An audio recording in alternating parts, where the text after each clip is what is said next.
Black experience. Hey, I'm Imani. I'm Alaya. I'm Jen Ballard. I'm Tani. Okay. And we're doing our social construction of Black feminism thought. Before we start, though, we would like to introduce what we are eating for this project. And what I need. Stop. I'm sorry, y'all. It's okay. Okay. Tell the camera. I'm eating a Boar's Head sandwich, some brisk iced tea, and it's a Boar's Head sandwich, bagel sandwich.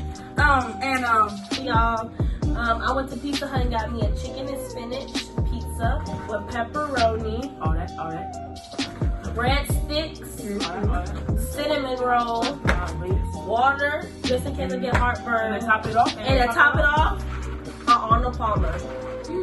I got me a little something slack, John's pizza, You were reaching. cheese, barbecue chicken, wings. And I got sushi. I got Cheetos Okay. and a sandwich. That's already halfway home. I got a sandwich from Boar's Head. Alright, so we're gonna start down the book. But before we do that, we wanted to discuss about the author. Her name is Patricia Hill Collins. She was born on May 1st, 1948. She got her master's from Harvard and her PhD from Brandale University. that's an I though. Brandale? Okay, she was the former head of the African American Studies at the University of Connecticut. That is the first African American woman to become the president of the ASA. And now she's a professor of sociology at the University of Maryland.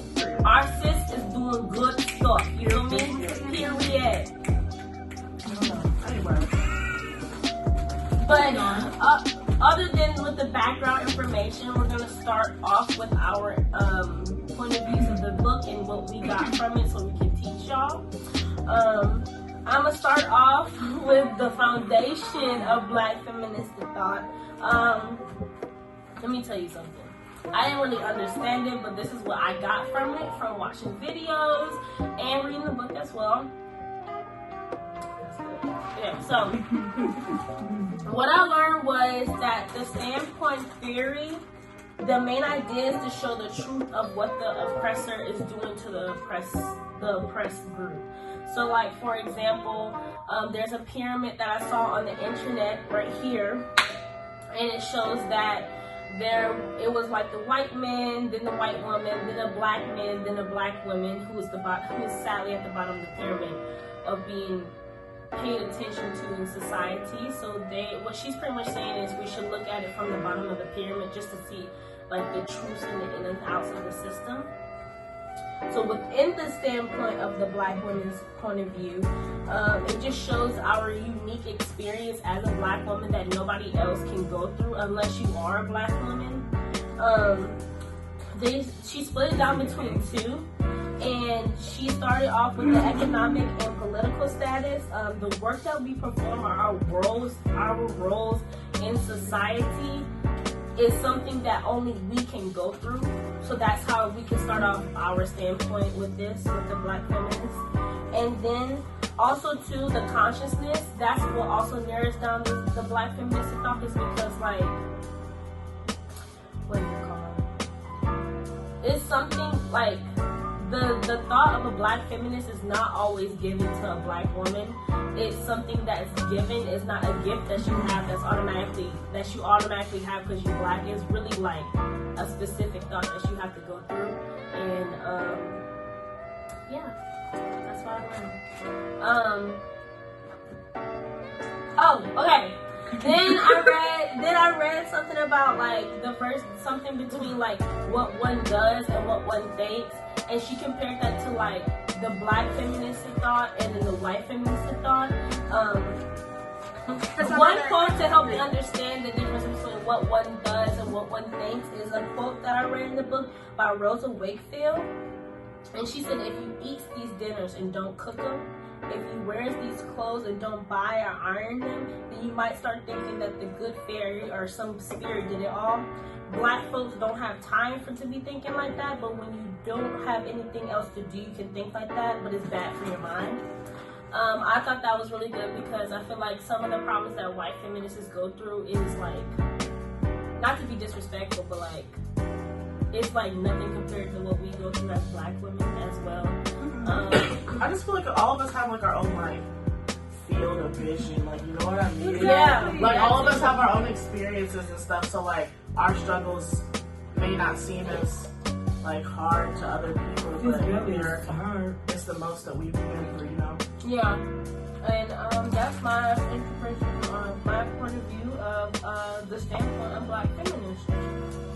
Now see, that conversation with the point of view. All right now. Kind of reminds me of my face. Okay. All right now. Now Let's talk about it, sis. What a segue that was. Now I'm telling you. We live in. And let the church say, Amen. Okay. Now. Okay, Pastor. turn me up. Okay. All right now. Now the scripture says of the book, I agree it was kind of hard to understand because the words were a lot. But here's what I got from it. Their knowledge exists on two levels. My chair. Knowledge exists on two levels. The first level is everyday knowledge that is often taken for granted. And then the second knowledge is knowledge by experts like the author or just people with PhDs and professors. So,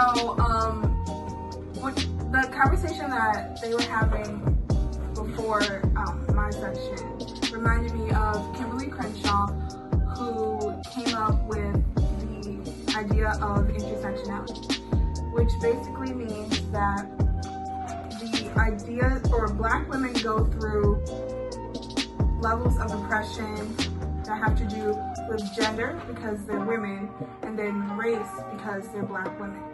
Therefore, when you put both of them together, when you put racism and sexism together, it creates like a harder time for black women, which means that black feminism specifically focuses on the struggles of black women, be that sexism, racism, all of that, to properly advocate for ourselves. So that's what reminded me of like a girl, Kimberly Crenshaw. White women don't understand what we go through because when we speak out, we're portrayed as angry. But when a white woman does it, she's portrayed as like a hero, as or a like hero, super or brave, as a superwoman. I also feel like it's not just like white women, but it's just like everyone. Except for black women. Except for black women. Like even like men of color, either other women some of cases. color, like it's just not the same as like being a black woman in America. Like no one will Or ever anywhere, a black woman anywhere. Yeah. We're definitely on the bottom of the Yeah, because what did Malcolm X say? He said the black woman's The most disrespected woman or person in the world is a black woman. The most neglected person in America is the black woman. Y'all gotta do better. But guess what? We'll rise up. Bro, I cannot with you. Rise like the day. We'll rise up. Alright, anyway. But yeah, we'll see in media, like every white woman wants to have like black women features. They want to have like darker, tanner skin, bigger boobs, you would think she bigger likes butt, like big lips. But you know, like that's not realistic. They want to be us without being us. Period. They wanna be in our shoes except for walking in our shoes. They want. So, hey guys, we had a couple technical difficulties with my part, so I'm just going to do a voiceover for now, and if you watch closely, you might see a mental breakdown in fast motion, so yeah, watch for that if you want to see, but I had concrete experience as a criterion of meaning. Okay, so, Carolyn Chase talks about how her aunt used to say, a heap see, but a few know. This saying depicts two types of knowing. So the first type of knowing is knowledge, which is learning from experience. And then the second type is wisdom, which is taught. So that's the heap of people that see, while the learning from experiences is the people that know. So illusions of these two types of knowledge pervade the words of African American women. Like Zilpha Elaw once said, "The pride of white skin is a bauble of great value, with many in some parts of the United States who readily sacrifice their intelligence to their prejudices and possess more knowledge than wisdom." Similar to this, Nancy White says something similar when she says, "When you come right down to it, white women just think they're free. Black women know they ain't free." Both of these quotes explain that neither black or white women are free, but prejudice and ignorance help white women to feel as if they are. As black women, we cannot afford to be ignorant in any way involving ourselves, because our devalued status denies them the protection that white skin, maleness, and wealth confer. People who have lived through the experiences about which they claim to be experts about or have wisdom on are more believable and credible than those who have just read about or thought about some experiences. An example explaining the levels of meaning that can occur when concrete experiences are used as a criterion of meaning is June Jordan's essay about her mother's suicide. A quote that stood out to me in June Jordan's essay reads, "The legacy of a woman whose death you cannot possibly pinpoint because she died so many, many times, and because even before she became your mother, the life of that woman was taken. I came too late to help my mother to her feet." This quote is interesting and upsetting to me because June felt like she was helpless to her mother because of all the struggles that she had already been through and was continuing to go through. Jordan describes her mother, who died trying to stand up. She also talked about the effect that the death of her mother had on her and her life's work. But yeah, that's pretty much it for my part, my voiceover. Now we're going to go back into the video. So yeah. So my section mainly talked about how black women, we know we're the most oppressed, and despite all, we still try to persevere and push through, and some of us are super successful, and I have a video at the end of the presentation, video thing, to explain it, and that's it. Okay, well, I focused on epistemology and Black feminist thought. It basically explains how living as an African American woman is essential for producing Black feminist thought, because in Black women communities, thought is validated and produced with reference of historical material and epistemological conditions. So basically, it's saying that African American women who believe that claims about Black women need to be proven by Black women's sense of their own experience and ground their knowledge claims in Afrocentric feminist epistemology produced a rich tradition of Black feminist thought. And lastly, it does talk about 3 conflicts that Black women scholars do face when trying to develop these thoughts.